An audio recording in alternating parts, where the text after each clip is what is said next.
বাবা, তুমি এই দুজনকে বিয়ে করো। ও সরি, তুমি এই দুজনের ভিতরে যে কোনো একজনকে বিয়ে করো। না মামনি, আমি আসলে দ্বিতীয় বিয়ে করতে পারবো না, কারণ আমি তোমার মাকে অনেক ভালোবাসি। বাবা, আমারও তো মা লাগবে। আর এরা দুজনই তো তোমার পছন্দের। এই আন্টিটা হচ্ছে খুব মডার্ন, ক্লাবে যায়, পার্টি করে। এই আন্টিটা হচ্ছে গ্রামের, খুবই সরল সোজা আর সাংসারিক। আচ্ছা ঠিক আছে মামনি, আমি তোমার কথা রাখবো। তুমি তাহলে ওইদিকে যাও, আমি ওদের সাথে কথা বলছি। হ্যাঁ, আচ্ছা বাবা। এক্সট্রিমলি সরি, আসলে আমার মেয়েটা ছোট তো, না বুঝে অনেক কিছু বলে ফেলেছে। আপনি কিছু মনে করবেন না। আরে না না, মনে করার কি আছে? বাচ্চা মেয়ে কি নাকি বলে ফেলেছে, আমি কিচ্ছু মনে করিনি। আর আপনাকে বিয়ে করতে আমার কোনো সমস্যা নেই। আপনি দেখতে এত ইয়াং স্টাবলিশ একটা ছেলে, আর আপনাকে বিয়ে করব বলেই তো এখানে এসেছি, তাই না? জি, আমিও অনেকের কাছ থেকে আপনার খোঁজ নিয়েছিলাম, আর আমি জানতে পারলাম যে আপনি আপনার মেয়ের জন্য মা খুঁজছেন, আর এর জন্যই আমি আপনাকে মূলত বিয়ে করতে রাজি। আসলে বিয়েটা আমি করব, কিন্তু এর আগে আপনাদের দুজনের সাথে আমি একটু কথা বলতে চাই, মানে একজন একজন করে পার্সোনালি। এটা তো কোনো ইস্যু না, আপনার সাথে পার্সোনাল কথা বলতে আমার কোনো প্রবলেম নেই। জি, আপনার যেটা ইচ্ছা তাই হবে। রাকিব, বলো কি বলার জন্য তুমি এখানে নিয়ে আসলাম? আচ্ছা বলো তো, তুমি আমাকে কেন বিয়ে করতে চাও? কেন বিয়ে করতে চাইবো না বলো তো? তুমি দেখতে শুনতে কত স্মার্ট, হ্যান্ডসাম, স্টাবলিশ একটা ছেলে, আর তোমাকে বিয়ে করতে চাইবে না এমন তো কোনো মেয়েই নেই, তাই না? আর তোমাকে বিয়ে করলে তো আমার লাইফটাই সিকিউর হয়ে যাবে। তোমাকে আমার বেশ পছন্দ হয়েছে, কিন্তু আমার যে মেয়েটা খুব অসহ্য, মানে ওকে আমার একদম ভালো লাগে না। আর এই বিয়ের পর তো আমরা আলাদা থাকবো, তাই না? এই জন্য চিন্তা করেছি বিয়ের পরে ওকে ওর দাদার বাড়িতে রেখে আসবো। কি, তোমার তো কোনো সমস্যা নেই? আরে আমার কেন সমস্যা হবে? তুমি যে গুড ডিসিশন নিয়েছো এতে আমি অনেক খুশি। ভাগ্যিস তোমার বাবা মা আছে, বাচ্চাটাকে তোমার বাবা মার কাছে পাঠিয়ে দিবে, তাহলে তো আমাদেরও টাইম স্পেন্ড করার অনেক সময় পাবো, তাই না? তাছাড়া পার্সোনাল একটা টাইম স্পেন্ড তো আমাদের করাই উচিত। তারপর এইটা হচ্ছে একটা উটকো ঝামেলা, মাঝে মধ্যে গিয়ে নয় আমরা তোমার বাচ্চাকে দেখে আসবো, দুদিন পর আমাদের ঘর সংসার হবে, আমাদের বাচ্চা কাচ্চা হবে। পার্সোনালিটি বলে একটা কথা আছে না, তুমি যে সঠিক সময়ে সঠিক সিদ্ধান্ত নিতে পারো, এটাই আমি অনেক খুশি। রিয়েলি?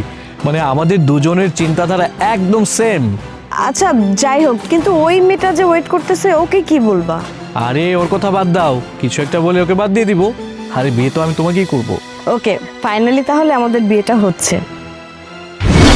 আচ্ছা, আপনি আমাকে কেন বিয়ে করতে চান? আমি আপনাকে আপনার মেয়ের জন্য বিয়ে করতে চাই, কারণ আমি খুব ভালো করে জানি যে আপনি আপনার মেয়ের জন্য একজন মা খুঁজছেন, আর আপনার মেয়েরও একজন মার দরকার। এর জন্যই আমি আপনাকে বিয়ে করতে চাই, যাতে করে আপনার মেয়ের আমি মা হতে পারি। কিন্তু আমি তো এটা চাই না। মানে কি বলতেছেন আপনি? মানেটা হচ্ছে আমি আমার ওয়াইফকে নিয়ে আলাদা থাকবো, আর আমার যে মেয়েটা খুবই বিরক্তকর, ওকে আমার একদম সহ্য হয় না। এই জন্য চিন্তা ভাবনা করেছি যে আমার মেয়েটাকে আমি ওর দাদার বাড়িতে রেখে আসবো। মানে আপনি কি বলতেছেন এগুলা? হ্যাঁ, মানে আপনার মেয়ের তো শুরু থেকেই মা নাই, মা ছাড়া একটা মেয়ে। তারপরে যদি আপনার মেয়েকে আবার আপনার কাছ থেকে দূরে সরিয়ে রাখেন, তাহলে তো মা বাবা ছাড়া মেয়েটা পুরো এতিম হয়ে যাবে। ওই মেয়েটা কি করে থাকবে? আর এটা কোনো ব্যাপারই না, আমার ওয়াইফ মারা গেছে না, এখন আমার বাচ্চার সাথে আমার কোনো সম্পর্ক নেই। শুনেন, আমরা যখন বিয়ে করব, আমাদের যখন বাচ্চা হবে, আমি সিদ্ধান্ত নিয়েছি যে আমার সব সম্পত্তি আমার বাচ্চার নামে লিখে দিব। ছি, আপনি এত জঘন্য একটা মানুষ। আমি তো ভেবেছিলাম যে যে মানুষটা তার নিজের মেয়ের জন্য মা খুঁজছে, তাহলে মানুষের সত্যি অনেক ভালো। কিন্তু আপনি তো নিজের স্বার্থ খুঁজতেছেন, আপনার উল্টে নিজের জীবনটা কিভাবে সাজাবেন তাই ভাবতেছেন। আর ওদিকে ওদিকে ওই বাচ্চা মেয়েটা কত খুশি যে আমার বাবা আমার জন্য নতুন একজন মা নিয়ে আসবে। আর আপনি এখানে কি প্ল্যান করতেছেন? বিয়ের পরে আপনি আপনার ওয়াইফকে নিয়ে আলাদা থাকবেন, অনেক সুন্দর লাইফ লিড করবেন, আর ওই বাচ্চা মেয়েটাকে তার দাদার কাছে পাঠিয়ে দিবেন। ওই মেয়েটা না থাকলো মা, না থাকলো বাবা, পুরোটা এতিম হয়ে গেল। আপনি কি মনে করেছেন না এইরকম একটা জঘন্য মানুষকে আমি বিয়ে করব? কোনোদিনও না। আপনার মতো মানুষকে আমি কখনো বিয়ে করতে পারবো না। আপনাকে শুধুমাত্র আমি বিয়ে করতে চেয়েছিলাম আপনার মেয়েটার জন্য, আপনার মেয়ের মা হওয়ার জন্য। এক মিনিট প্লিজ, আসলে আমার মেয়েটা আমাকে অনেক বেশি ভালোবাসে, আমি চাই এই ভুল ধারণাটা ওর মধ্যে থাকুক। প্লিজ আপনি ওকে এই বিষয়ে কোনো কিছু বলবেন না। না, আমি আপনার মেয়েকে কোনো কিছুই বলবো না। তবে একটা কথা বলে যাই, আপনি যে কাজগুলো করতেছেন না, ওই যে উপরওয়ালা এর শাস্তি আপনাকে ঠিকই দিবে। মামনি, আমি তোমার জন্য মা চুজ করে ফেলেছি। তোমার মা হচ্ছে মোনা। মোনা মানে? রাকিব, তুমি বললো তুমি আমাকে বিয়ে করবে, আর এখন বলতেছো মোনা তোমার বাচ্চার মা হবে, তুমি মোনাকে বিয়ে করবা? কি কি নাটক শুরু করছো তুমি আমার সাথে? আমি আমার মেয়ের জীবনটা নষ্ট করতে চাই না, আর এই জন্যই আমি মোনাকে বিয়ে করব। আরে তুমি আমাকে কেন ব্লেম করতেছো? তুমি তখন নিজেই আমাকে বললে যে বিয়ের পর আমাদের লাইফ সেটেল সুন্দরভাবে করতে হলে আমার মেয়েকে ওর দাদা বাড়ি পাঠিয়ে দিতে হবে, আর এখন তুমি আমাকে এইসব কথা বলতেছো। মানে তুমি কি বলতেছো না বলতেছো আমি না তোমার কথা কিচ্ছু বুঝতে পারতেছি না। আপনি এসব কি বলতেছেন? আপনি না তখন বললেন যে আপনি যাকে বিয়ে করবেন তাকে নিয়ে আলাদা থাকবেন, তাহলে এসব এসব এখন কি বলতেছেন? এসবের মানে কি? আসলে এটা আমার সম্পূর্ণ একটা নাটক ছিল। আমি আসলে বুঝতে চেয়েছিলাম যে আপনাদের মনের মধ্যে কি আছে।